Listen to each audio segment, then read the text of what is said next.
What is going on, everybody? Welcome back to another Mxbikes video, and more importantly, welcome back to the channel.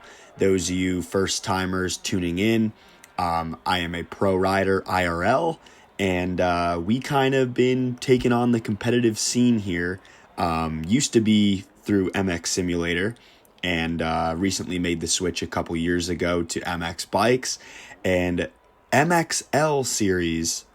We were running their amateur program, which has been canceled due to sandbaggers. So right here, we are at round 7 Lockett and for the MXGP series. And boys, we qualified for Pro-Am.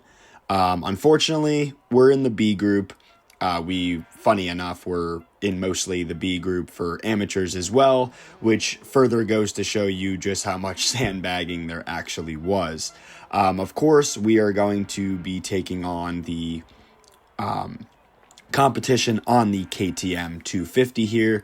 Shout out SPX, though I'm not supported by anybody in the game. I did go and buy one of their paid pro setups, and I really think it made quite the difference here today.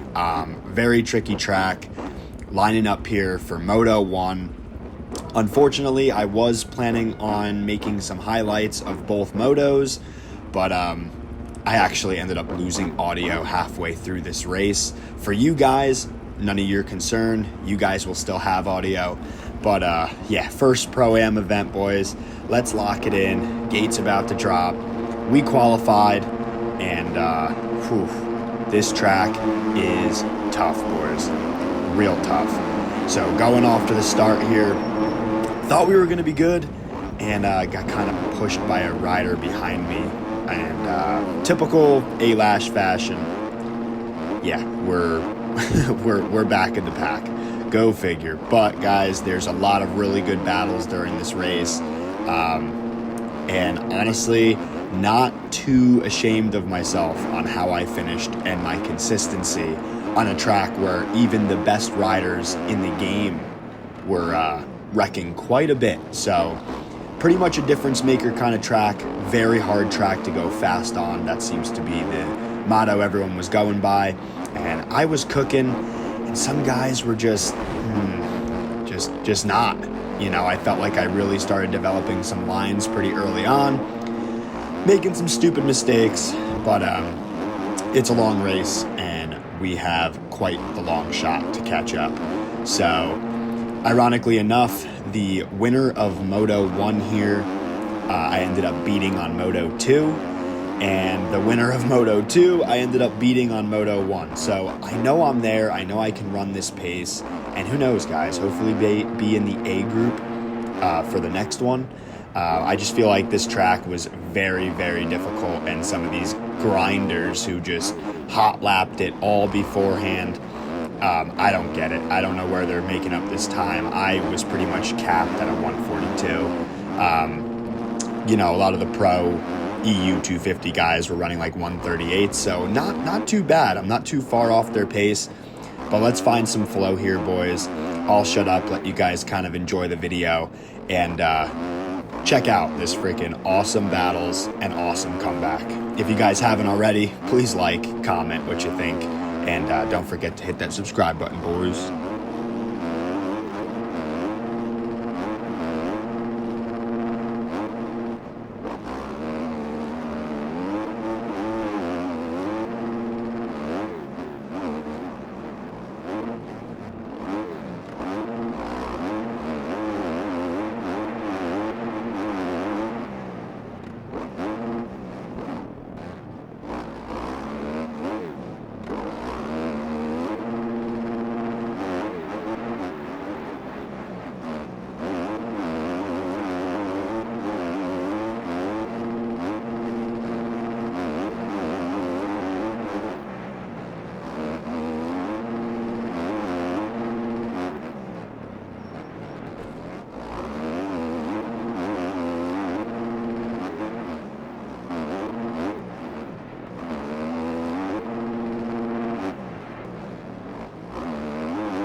So right here, the whole lead pack having some trouble, and little did I know the Paboso front wheel grab was gonna claim me. Kind of overshot that turn a little bit, which is kind of funny. I didn't run the Yamaha this race, and I was going to because of how tight the turns were, and I feel like that bike just turns better. But yeah, the KTM stability is still pretty much unmatched for me. Every single time, it's like I start on the Yamaha and then I end up switching over to the KTM, and just for stability purposes, I just feel like the front end is a little more stable. But I was kind of sitting here second guessing at this point of the race that maybe I should have run the Yamaha, because I'm getting the front wheel washout on the KTM as well. So yeah, not super stoked, but starting to find some flow. Like I said, this track was by far the gnarliest of the year, with the roughness. Not too much E-road. The track actually ended up staying together pretty well compared to the last round for sure. But yeah, MXL servers, we didn't have to deal with as much lag as we did. That was so detrimental to us on the last round of the MXGPs. So pretty stoked. Started to find flow here pretty early, and let's grind, boys. Let's grind our way back up.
So right here, just swapping mistakes with the lead pack. I'm going to get bumped clean off the track by this rider. Now, a big thing that I noticed, I'm pretty frustrated here, but yeah, as you guys can tell, all three of them kind of hit the deck there on that section. Very, very, very tricky track to go fast on, like I keep saying. But yeah, so lost some time, but I didn't actually end up losing any positions from that. Due to all the mistakes that me and all these riders keep swapping. I will tell you, regardless if, you know, obviously you make contact, Rubbins racing kind of deal, but I will say huge difference between amateurs and Pro-Am. It seems like, at least during the Pro-Am events, every rider actually has some respect for each other on the track. So definitely a lot more than was previously shown in the amateur circuit. Yeah, just making so many mistakes. Every bit of progress I keep making, as you guys can tell how close the pace here is in here. It's just a whole nother level of Pro-Am. You could tell, just I make one mistake, I lose like 5 positions. They're all right there. There's no gaps opening. And right here, apologies to kind of taking his front wheel there. Yeah, as of right now, my headset disconnects through the Bluetooth. Now, I turned it on and off like 20 times in the air during this race, and yeah, couldn't regain the audio. Luckily for you guys, the audio stayed for the video at least. So, but yeah, I'm now riding in silence, so I have no indication on engine and stuff like that, who's behind me. So now I'm just going off of visuals, just trying to survive out here, and this race, as hard as it is, just got a whole lot harder for me.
Now, even with this awesome pro setup from SPX, with no audio, I can't tell there's people behind me, and the bumps are just chucking me everywhere, and yeah, seems to have taken a toll on some riders behind me. As you can see, some of my rear wheels are kind of grabbing their fronts and stuff like that. I don't know they're there, and I'm launching out of the lines, not by choice.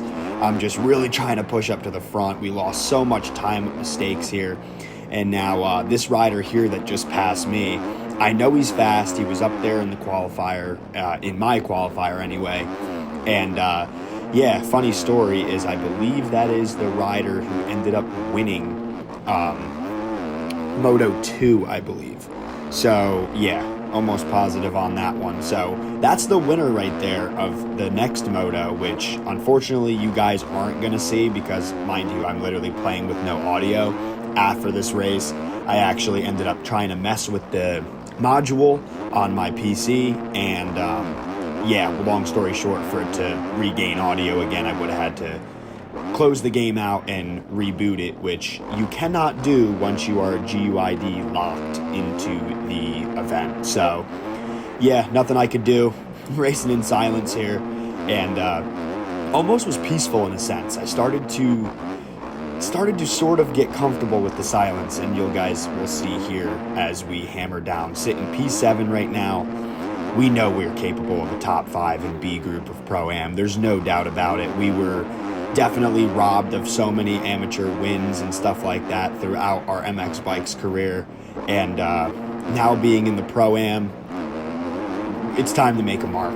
It's time to leave our mark. It's time to send a message that we're here to stay and we do belong here in Pro-Am.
Now, right here, I have no idea what the hell happened. I sensed that he was going to be there. Mind you, I have no audio.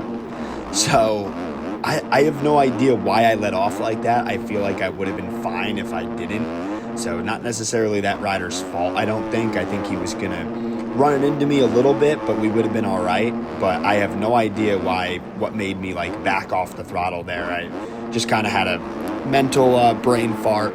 The silence is getting to me, boys. The silence is getting to me hard. And, yeah, I was literally sitting in fourth. And, third wasn't too far out of reach. If I kept on that pace, I feel like I probably could have topped 3. But, yeah, now we're back in P7 again. 2 minutes to go. Let's lock it in, boys. Let's charge.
So this rider has some cuts. He's actually behind me. The lines come together. Oh, and now I'm screwed. But he's going to collect a couple riders behind that banner there as I enter on track. And timing and scoring here is going to update. And now I am back in the top 5. I have no idea what the hell happened in that corner. But as you guys can tell, obviously going to get some cuts there, which is not good for anybody. But yeah, just very confused at this point. Just shot off the track there for a second. Just was kind of forced to go around without trying to wash that front end out, kind of stay on the bike. You know how these Boboso physics can get. So yeah, the elevation on this track, the ruts, the E-roads coming in, it's only getting harder. So now I know to just stay off the ground. It seems like 4th may be a little out of reach here this late into the race.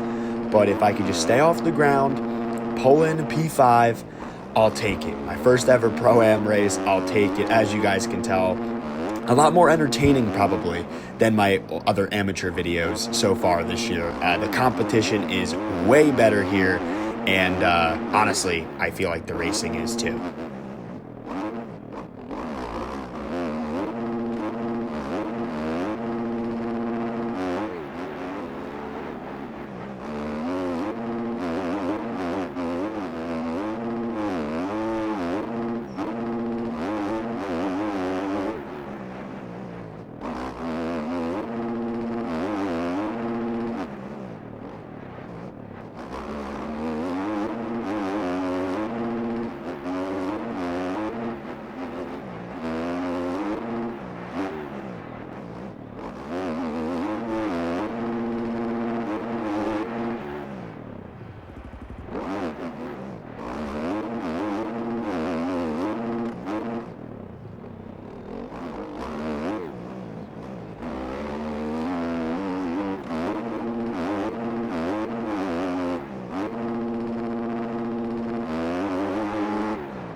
So coming up here on the white flag lap, what a race it has been. We are sitting inside the top 5. Gonna almost throw it away here, but didn't realize that I actually had opened up quite the gap. Now, I absolutely hated this track, hated qualifying on it, but then when it came to racing on it, it really allowed skill gap to show. So as you can see, a minute behind the leader here, and that literally is just consistency. I ended up beating that rider in Moto 2. Unfortunately, guys, no Moto 2 footage for you guys. When I messed with the toggle for the Bluetooth, it actually cut the audio from even my recording as well. So no way around it. Couldn't even play it in silence and at least have you guys have audio. At that point, once I had unplugged it to try to reset the headset, it totally screwed me, unfortunately. But this track just allows so much skill gap to show, and consistency being everything. As you can tell, the competition here in Pro-Am, so much better than AMs. Not only rider-wise, just the skill, the cleanness of the racing, just a whole different world. And I kind of am more on the understanding side on why Rico from MXL did cancel the AMs. Literally, the points leader of AMs was finishing top 10 in EU Pro 250. So, I mean, it obviously makes sense. And there's, unfortunately, sandbagging in all of this. Even the top qualifiers for Pro-Am could have easily done well in NA, let alone EU. So, gonna take it. Top 5, my first ever Pro-Am. Wasn't even paying attention, playing in silence. I had no idea, but boys, got to take the small wins where we can get them. I'm stoked. I hope you guys enjoyed today's video. Like, comment, subscribe, and we will definitely be seeing you in Pro-Am on the next one. Peace.